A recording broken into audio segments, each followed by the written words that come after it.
இப்போ நான் காட்ட போற இந்த பிக்சர்ஸ் பார்த்துட்டு இது எந்த ஸ்டேட்டோட பிக்சர்ஸ்னு சொல்லணும். எந்த ஊர் சொன்னீங்கன்னா ரொம்ப நல்லது. பாருங்க.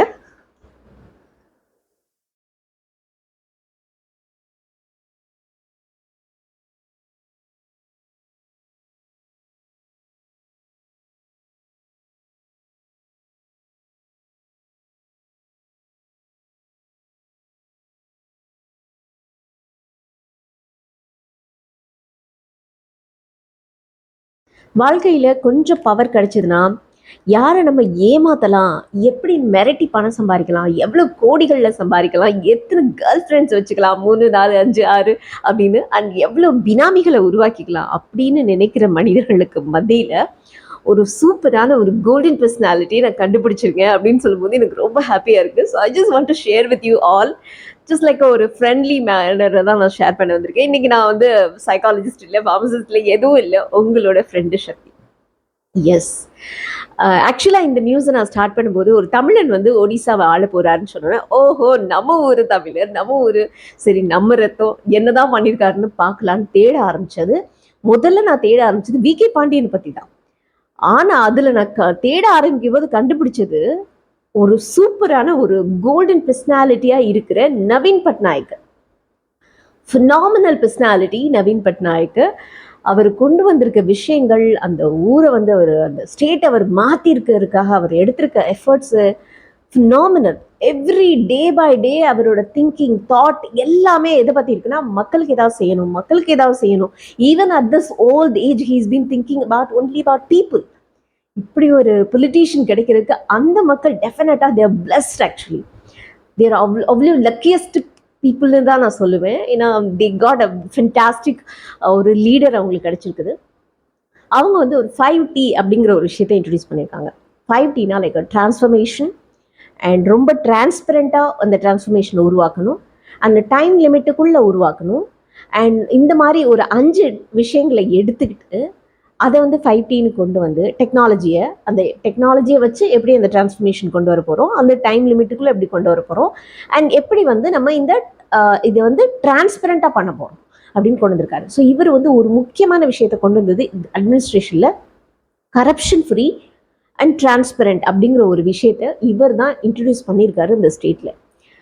அண்ட் 2000லேருந்து இந்த கான்செப்டை அவர் இன்ட்ரடியூஸ் பண்ணியிருக்காரு. கிட்டத்தட்ட 5 times வந்து சீஃப் மினிஸ்டராக இருந்திருக்காரு. பிஜு ஜனதாதள் பார்ட்டி, பிஜானந்தா அப்படிங்கிறது அவங்க அப்பா பேர், பிஜானந்தா நாயக் அவங்க அப்பா பேர், அவரோட பட்நாயக் அவரோட அப்பா பேர், அவரோட பேரில் தான் அந்த பிஜு ஜனதாதள் அப்படிங்கிற ஒரு பார்ட்டி இருக்குது.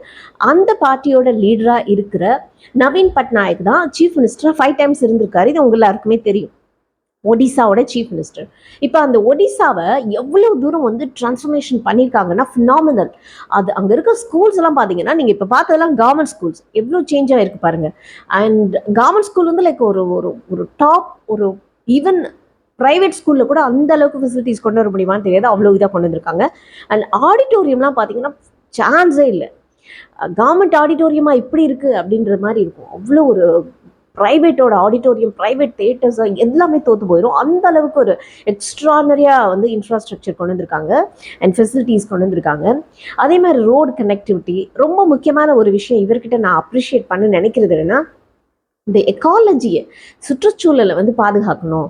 அதுவும் ஸ்பெஷலி மைனிங்கில் இந்த மாதிரி சுரண்டல் நடக்குது இல்லையா, மணல் திருட்டு நடக்கிறது, சுரங்கங்கள் நடக்கிற சுரண்டல் அண்ட் இந்த எக்ஸ்ப்ளாய்டேஷனை தடுக்கணும் அப்படின்றதுக்காக அவர் வந்து ரொம்ப ஸ்ட்ரிக்டான பாலிசிஸை கொண்டு வந்திருக்காரு. அதை வந்து சென்ட்ரல் கவர்மெண்ட்டே சம்டைம்ஸ் வந்து அதை இவ்வளோ ஸ்ட்ரிக்டாக இருக்காங்களான்னு தெரியாது. ஆனால் இந்த ஸ்டேட்டில் எங்களோட எக்காலஜியை நாங்கள் பாதுகாக்கணும், எங்களோட சுற்றுச்சூழலை நாங்கள் பாதுகாக்கணும்னு சொல்லிட்டு ரொம்ப ஸ்ட்ரிக்டாக இவர் வந்து ஆக்ஷன் எடுத்திருக்காரு. அதனால அங்கே அந்த வளங்கள்லாம் வந்து பாதுகாக்கப்பட்டிருக்கு அந்த அந்த ஸ்டேட்டில். நிறைய இன்ஃப்ராஸ்ட்ரக்சர் டெவலப் பண்ணியிருக்காரு. இதுக்கு வந்து ஒரு பெரிய அவருக்கு சப்போர்ட் ஹேண்டாக இருந்தது யாருன்னு பார்த்தீங்கன்னா, நம்ம ஊர் விகே பாண்டியன் அவர்கள். இவர் ஒரு IAS ஆஃபீஸர். இவர் போன இடமெல்லாம் இவர் என்ன பண்ணியிருக்காரு, எல்லா இடங்கள்லையும் இவர் எங்கெங்கெல்லாம் ஒர்க் பண்ணாரோ அந்த மக்களுக்கு வந்து எவ்வளோ நல்லது பண்ண முடியுமோ அவ்வளோ நல்லது பண்ணியிருக்காரு. ஒரு விஷயம் வந்து இவ்வளோதான் பண்ண முடியும்னா அதை மீறி வேற என்னென்ன விஷயங்கள் இருக்குது அப்படின்னு யோசிச்சு அந்த மக்களுக்கு அவ்வளோ நல்ல விஷயங்கள், நலத்திட்ட உதவிகள் அந்த மக்களுக்கு வந்து இவரை ரொம்ப பிடிச்சி போச்சு. ஸோ இவர் ஒர்க் பண்ண ஏரியாவெல்லாம் இவ்வளோ நல்ல விஷயங்கள் பண்ணுறாரே, யாருப்பா அவர் அப்படின்னு இவர் கண்ணில் பட்டோன்னே, இவர் ஆக்சுவலாக எப்போவுமே நல்ல மனிதர்கள் கண்டுபிடிச்சி சேர்த்து வச்சுக்குவாங்க. அப்படி தான் நான் பார்க்குறேன். நவீன் பட்நாயக் வந்து விகே பாண்டியனை செலக்ட் பண்ணி அவர் பக்கத்தில் வச்சிருக்கிறது மூலமாக அவர் எவ்வளோ நல்ல மனுஷங்கிறது வெளில தெரியுது. மோஸ்ட்லி கெட்ட மனிதர்கள் அவங்கள மாதிரி கரப்டட் மனிதர்களை எடுத்து வச்சுக்குவாங்க பக்கத்தில். ஏன்னா அவங்களுக்கு அந்த வேவ்லென்த் செட் ஆகும். அவங்களுக்கு வந்து இந்த சில விஷயங்கள் நெகோஷியேட் பண்ணவே முடியாது. ஆனால் நல்ல மனிதர்கள் காம்ப்ரமைஸ் ஆகவே மாட்டாங்க வேல்யூஸில். அவங்க எப்போ ஒரு நாணயமான நேர்மையான மனிதர்கள், ரொம்ப ஹார்ட் ஒர்க் பண்ணுற மனிதர்கள், மக்கள் நலனை ஃபர்ஸ்ட் ப்ரிஃபரன்ஸாக இருக்கிற மனிதர்கள் பார்க்குறாங்களோ அவங்கள எடுத்து பக்கத்தில் வச்சுக்குவாங்க. அப்படி தான் இப்போ நம்ம விகே பாண்டியன் அவர்களையும் அவர் எடுத்து பக்கத்தில் வச்சுருக்காரு.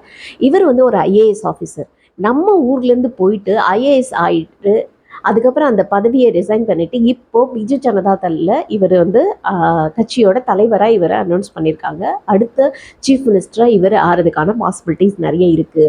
இப்போ எலெக்ஷன் நடந்துட்டு இருக்கு இல்லையா, May 13th ஜூன் 1 வரைக்கும் இந்த எலெக்ஷன் நடந்துட்டு இருக்கு. அசம்பிளி எலெக்ஷன் போயிட்டு இருக்கு. இந்த அசம்பிளி எலெக்ஷனில் முடிஞ்சதுக்கப்புறம் பிஜு ஜனதா தள் பார்ட்டியோட தலைவராக செலக்ட் பண்ணப்பட்டிருக்கு. இவர் தான் வந்து சீஃப் மினிஸ்டர் ஆகிறாரு. அது நமக்கெல்லாம் ரொம்ப பெருமையான விஷயம். தமிழர்கள் எங்கே போனாலும் வந்து ஜெயிக்கிறது நமக்கு ரொம்ப ரொம்ப பெருமையான விஷயம். இருந்தாலும் தமிழர்கள்கிட்ட இருக்க ஒரு பெரிய குவாலிட்டி என்ன அப்படின்னா, ஸ்பெஷலி மதுரைக்காரங்க கிட்ட இருக்க ஸ்பெஷல் குவாலிட்டி என்னென்னா, ஹார்ட் ஒர்க் பண்ணுறதுக்கு தயங்கவே மாட்டாங்க. அவர் சொல்கிறாரு, அந்த இன்ஜினியர்ஸ் கிட்டலாம் அவர் சொல்கிற ஒரே வார்த்தை, I'm expecting only one thing from you all, faster work. Time வந்து ரொம்ப ஃபாஸ்டான ஒர்க்கு அண்ட் டிரான்ஸ்பரண்ட் ஒர்க் நான் உங்ககிட்ட எதிர்பார்க்குறது. எதுவும் நான் எதிர்பார்க்கல. கரப்ஷன்ஸுங்கிற வேலையே அங்கே இல்லை. அங்கே எந்த அதிகாரிகளும் எந்த ஒரு கரப்ஷன் கொடுக்கணும்னு நினைக்கிறவனும் கரப்ஷனை பற்றி பேசவே முடியாது. அந்த அளவுக்கு அட்மினிஸ்ட்ரேஷன் டிரான்ஸ்பரண்ட்டாக இருக்குது. அதனால அந்த ஸ்ட்ரீட் வந்து நல்லாவே வளர்ந்துருக்குங்கிறது பார்க்குறதுக்கு அவ்வளோ அழகாக தெரியுது. அந்த குழந்தைங்களோட படிப்பு, அந்த குழந்தைங்களோட அந்த மற்ற extra curricular activities, sports activities and அந்த ஊரோட இன்ஃப்ராஸ்ட்ரக்சர், அந்த ஊரோட வளங்கள் அப்படியே பாதுகாக்கப்பட்டிருக்குது. இதெல்லாம் பார்க்கும்போது அந்த ஸ்டேட்டை பொறுத்த வரைக்கும் கரப்ஷன் இல்லாத ஒரு கரப்ஷன் ஃப்ரீ ஒரு டிரான்ஸ்பரண்ட் ஒரு அட்மினிஸ்ட்ரேஷன் நடக்கிறது கண் கூட தெரியுது. பார்க்கும்போது ரொம்ப ஆசையாக இருக்குது. ஐயோ, இப்படி இருக்க மக்கள்லாம் இப்படி இருக்க தலைவர்கள்லாம் இருக்காங்களா அப்படின்னு. ஸோ நம்மளும் சாமியை வேண்டிக்குவோம் அது மாதிரி நல்ல தலைவர்கள் நமக்கு கிடைக்கிறதுக்கு. ஒன்று. ரெண்டாவது விஷயம், நீங்கள் சப்போஸ் இன்னும் அந்த கன்வென்ஷனலாகவே பழைய காலத்து மனுஷனாகவே ஒரு இன்னும் வேல்யூ பேஸ்டில் இருக்கிறீங்க, ரொம்ப நேர்மையாக இருக்கிறீங்க, என்னடா அது உலகத்தில் எங்கேயுமே நேர்மையே இல்லையே, நாமளும் மாறி இல்லாமல் ஒரு ஆசோலேஷனில் இருக்கீங்கன்னா உங்களுக்கு தான் இந்த வீடியோ. ஏன்னா எனக்கு இந்த நவீன் பட்நாயக் பார்த்தோன்னா ஒரு சின்ன ஹோப் கிடைச்சிது. Okay, still there are good people existing on the earth. So நம்ம மாற வேண்டாம், நம்ம இப்படியே இருக்கிறது தப்பு இல்லை அப்படின்றத நான் கன்வின்ஸ் ஆனேன். ஸோ என்ன மாதிரி யாராவது இன்னும் வந்து நல்லவங்களாகவே இருக்கணும், இந்த உலகத்தில் நேர்மையாகவே இருக்கணும், வேல்யூ பண்ணணும்னு நினச்சிட்டு இருந்தீங்கன்னா உங்களுக்காக தான் இந்த வீடியோ. ஃப்ரஸ்ட்ரேஷன் ஆகாதீங்க. Still have a hope. Good people are still existing. ஆனால் அவங்க நம்ம கண்ணுக்கு தெரியாமல் இருக்கிறாங்க. அதான் ஒரே ஒரு விஷயம். எங்கேயோ இருக்கிறாங்க, நம்ம கண்ணுக்கு தெரியல. பட் தெரியும் போது நமக்கு ஒரு பெரிய ஆச்சரியத்தையும் ஒரு ஹாப்பினஸையும் நமக்கு கொடுக்குறாங்க. அப்படி தான் நான் நவீன் பட்நாயக்கை பார்க்குறேன். நவீன் பட்நாயக் வந்து ஒரு கோல்டன் பர்சனாலிட்டி. அவரை வந்து ஏன் மக்கள் 5 times வந்து திரும்ப திரும்ப திரும்ப சீஃப் மினிஸ்டராக செலக்ட் பண்ணியிருக்காங்க. there's no doubt he is such a good soul. அவ்வளோ வயசான காலத்துலேயும் இன்னும் மக்களை பற்றி யோசிச்சுட்டு இருக்காரு. அவருக்கு ஃபேமிலி இல்லை, இஸ் ஒரு தனி மனுஷன், எந்த சொத்துக்களையும் பெருசாக சேர்த்துக்கல. ஆனால் அவரோட கட்சியை வேற ஒருத்தருக்கு அவர் கொடுக்குறாரு, நீ தலைவராயிரு அப்படின்னு நம்பிக்கையாக இருக்கிற இந்த மனிதரை, இந்த ஐஏஎஸ் ஆஃபீஸர் ரிசைன் பண்ணிவிட்டு அவர் கூடவே எப்போவுமே பர்சனல் செக்ரட்டரியாக இருக்கார். ஒரு 10 வருஷமாக அவர் கூட இருக்கார். இருந்தாலும் இப்போ வந்து அவர் அஃபீஷியலாகவே அனௌன்ஸ் பண்ணியிருக்கார். இதுலேருந்து நம்ம தெரிஞ்சுக்க வேண்டிய விஷயம் என்னென்னா, உலகத்தில் நல்ல மனிதர்கள் இன்னும் இருக்காங்க. ஸோ நம்ம அந்த ஹோப்பை விட்டுற வேண்டாம். முடிஞ்சா உங்கள் ஏரியாவில் இல்லை உங்களுக்கு கண்ணில் பட்ட யாராவது நல்ல மனிதர்களை பற்றி உங்களுக்கு ஏதாவது தெரிஞ்சதுன்னா அதை நீங்கள் வீடியோவில் அப்லோட் பண்ணுங்கள், இல்லை கமெண்ட்டில் போடுங்க. அவங்கள பற்றி நாமளும் தெரிஞ்சுக்கலாம். விச் வில் கிவ் ஒரு லிட்டில் கைண்ட் ஆஃப் ஒரு சின்ன ஹோப் நமக்கு கொடுக்கும். அந்த ஹோப் நம்மளை இன்னும் கொஞ்சம் நம்பிக்கையோடு வாழ வைக்கும், இன்னும் கொஞ்சம் சந்தோஷமாக நம்மளை இருக்க வைக்கும். ஸோ நம்ம கம்யூனிட்டி, நான் இங்கே சொல்ல வருது, இந்த குட் பீப்புள் கம்யூனிட்டி உலகத்தில் இருக்காங்க அப்படிங்கிறது தெரியும் போது we feel so proud இல்லையா? we feel so happy and we feel sometimes secured. உலகம் இன்னும் அவ்வளோ மோசமாக மாறி போயிடல. இன்னும் நல்ல மனிதர்கள் இருக்கிறாங்க அப்படிங்கிற ஒரு ஹோப்பை இந்த நவீன் பட்நாயக் கொடுத்துருக்காரு. ஏன்னா நம்ம ஊர்ல மணலை எப்படி திருடலாம் அப்படின்னு மனிதர்கள் யோசிக்கிறாங்க, வளங்கள் எப்படி சுரண்டலாம் அப்படின்னு யோசிக்கிற மனிதர்கள் இருக்காங்க, எப்படி வந்து கரப்ஷன் பண்ணலாம்